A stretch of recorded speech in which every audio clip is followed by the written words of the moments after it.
Hey guys, Joshua Peterson here, Peterson Electric. Most of you guys know me as an electrician here in Northern Colorado. This video is July 2025. It's going to be for my SEO guy. If you're a contractor looking for a Sprinter Mercedes van, this might be a helpful video for you to help to decide what you might want to buy. I'm working on my fourth van. I started this back in 2012. So 13 years ago, I started buying my first Sprinter. Before that, I was in the trade on my own for 8 years. And I did a small little Dodge 82 4-speed stick van, 1982. It was very, very small, probably be like a half ton. Did not have a large inside and was very short on the top, ceiling too. These Sprinter vans, all of them I buy are going to be 6-foot ceiling, either a 144-inch wheelbase or a 170-inch wheelbase, anywhere from a 3/4 ton to a 1 ton. And I'll try to describe this quick as I can. But then I jumped to a Ranger with a topper, put some airbags on that. That got me by a couple years. And then I had a GMC half ton with just a toolbox on the back. So by far, if you're a plumber, HVAC, or electrician, I think that the Sprinter van is the better way to go. They didn't really have, they had an older Sprinter van before 2012, but in 2012 they really redid the van and Dodge quit making it, and it became more of a Mercedes. If it has a Freightliner emblem, it's still a Mercedes. So everything I have here is a Mercedes van. People say, oh, that's kind of expensive. You know, honestly, I'd say my oil changes on these are probably about $280 to $320, depending on which size of van. They say you can go 20,000 miles on the new ones. I don't believe it. If you want your van to last, I think somewhere between 7 to 10 might be smart at the beginning of them. As they age, I would do 5,000. But if you compare to doing a normal oil change, it's a little bit more, but it is a diesel. So you're going to get the power and the performance. But anyways, yeah, let's go through this real quick. This is the 2024. This is my wife's van. I use it as a backup.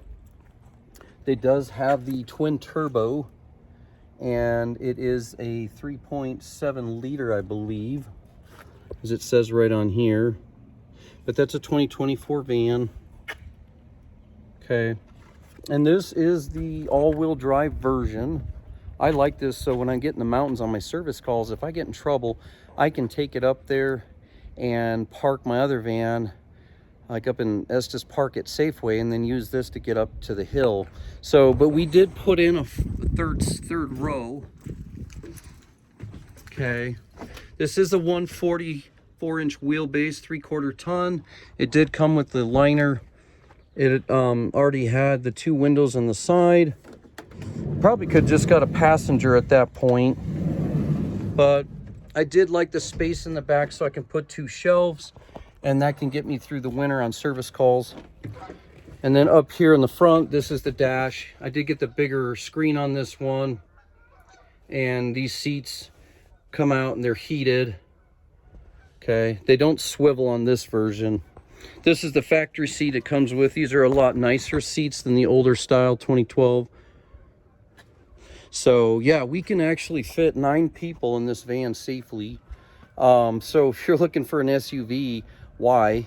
Third rows on those are a joke, and those vans are, gosh, some of those are well up to $130,000 now. So if you're looking for an all-wheel drive vehicle, 6 foot tall to get in, 9 people, I mean, why would you not, if you have a big family, go into a Sprinter van? But the seats are amazing. This thing drives like a dream. This thing turns on a dime. It makes my GMC look like a joke. And it even makes my old vans look silly compared to how this thing turns. But yeah, with the all-wheel drive and the how tall it is sitting up, we put the bars on the side, the steps or whatnot.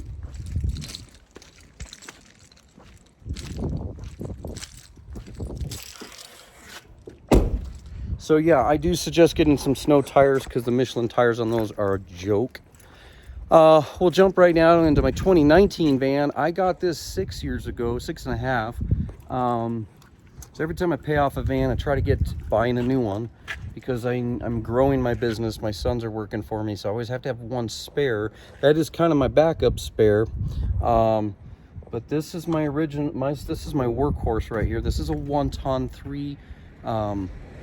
It's a 3.6 liter. I always forget that. I apologize.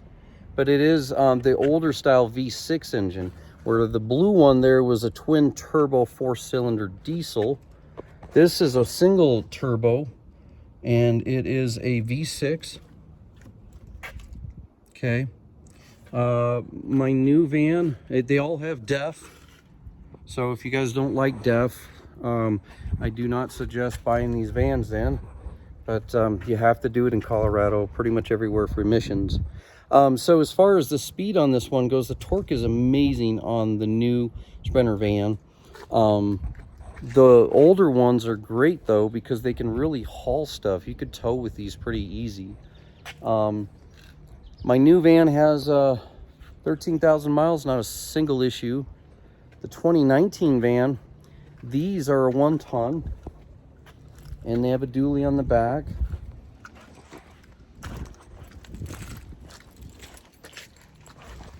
So we added steps and stuff like that, but I did put airbags on the back. But the back end of these vans, I hope you can see that. The rear end on these vans are amazing. This thing corners with like a dream, and look how much weight I have in on a daily basis. I've had this for 6 years. The brakes on the 1-ton are night and day compared to the 3/4 ton. As far as longevity, it does cost more to get them done, but the brakes are so much stronger. But yeah, this is kind of my work van. So I built all the strut systems myself, and each van is a little different as I customize them.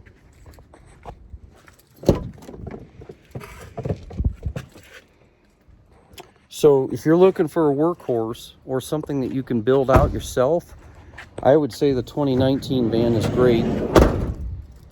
Now, the only complaint I have on this style is this EGR valve. That thing has given me trouble twice a year. They finally put a warranted a brand new one in for me after 6.5 years, but I just got an EGR replaced.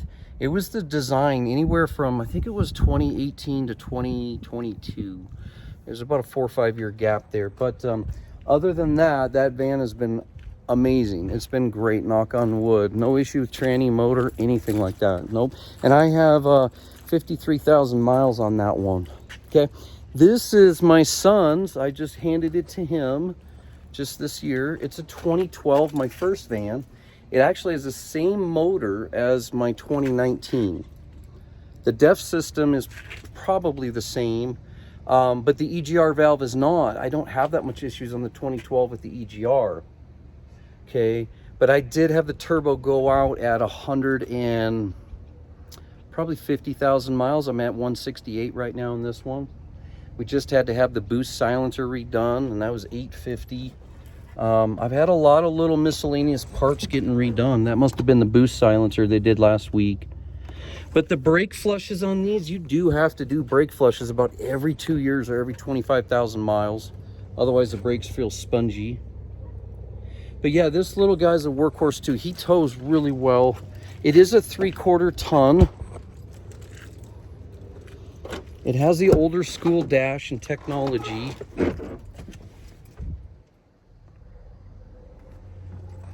Okay, my new van is a 9-speed. This 2019 is a 6-speed. This is more like a 5-speed.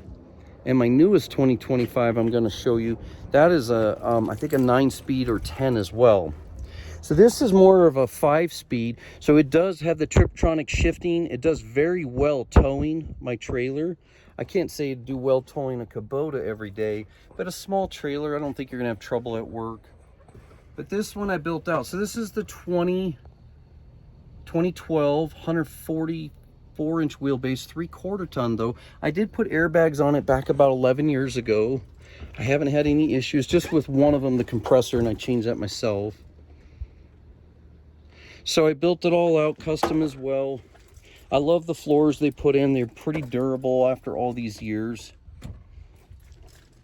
But this van can't nearly take as much payload weight as my 2019 dually, because that is just a 3/4 ton. The door on this thing is so heavy from back in 2012. I actually like the metal on these older vans better. I'll show you a side of view.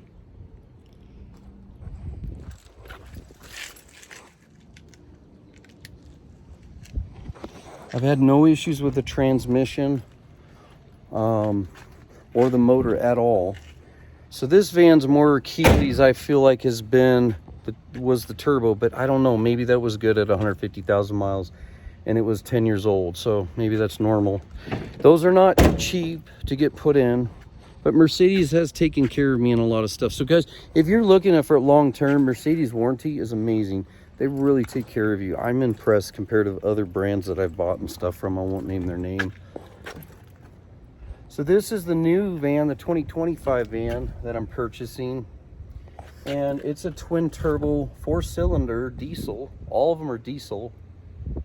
So far no issue with this, but I only have about 2,000 miles on it. They had a steal of a deal. I could not pass up getting rid of it because of COVID or whatever. But we got this in January. I put the steps on myself. We got a ladder rack put on it. Got some windows put in with vents. This came with the smaller screen.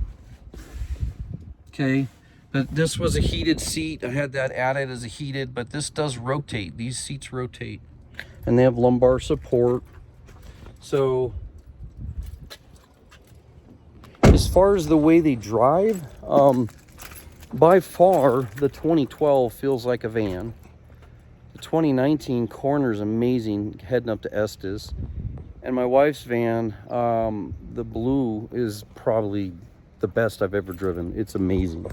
This van's a pretty sweet as well. I don't have the weight in it yet. This is the extended version.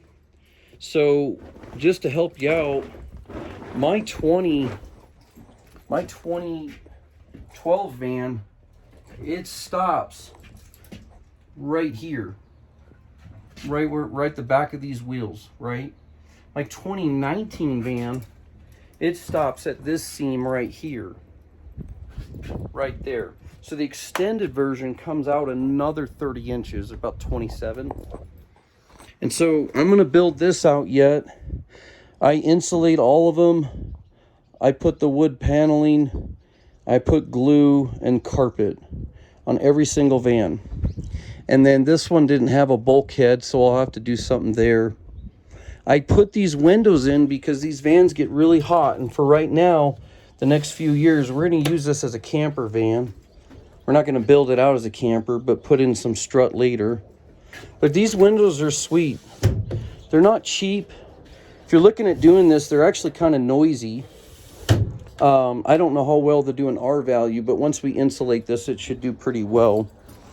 My sons and I put these steps on as well, and I do suggest you doing that so you can do a bumper pull. This comes off. I did it on my 12, my 19, and my 2025, and so that comes off. And then underneath there, that's the 1 ton. But if you're a contractor or you're going to live in a van and build it out, you better get a 1 ton. These doors are nice.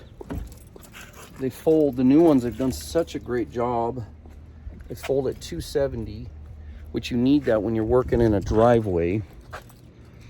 The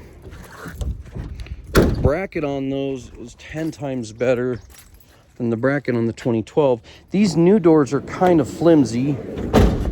You can see that, but it does lock it. You heard it.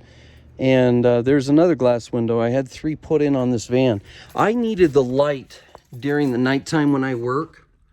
So I feel like I can build around that and protect the window from breaking, but that's how big it is. And I was going to go smaller with a 1 ton, like my old 2012, but I decided against it because I feel like if I need a backup van, I'm going to want that. So yeah, so that's going to be the 2025, and that rack up there, that wasn't cheap, but it's not the ones that are 10 grand. But I do suggest you do this because these are built in, the straps. So when I do my trestle ladder, I can throw that up. And plus it also has a roller. All the new vans come with the backup cameras, and my 2012 back in the day didn't have that, so I added that. But yeah, so that's gonna be my van here in a couple years when I build it out.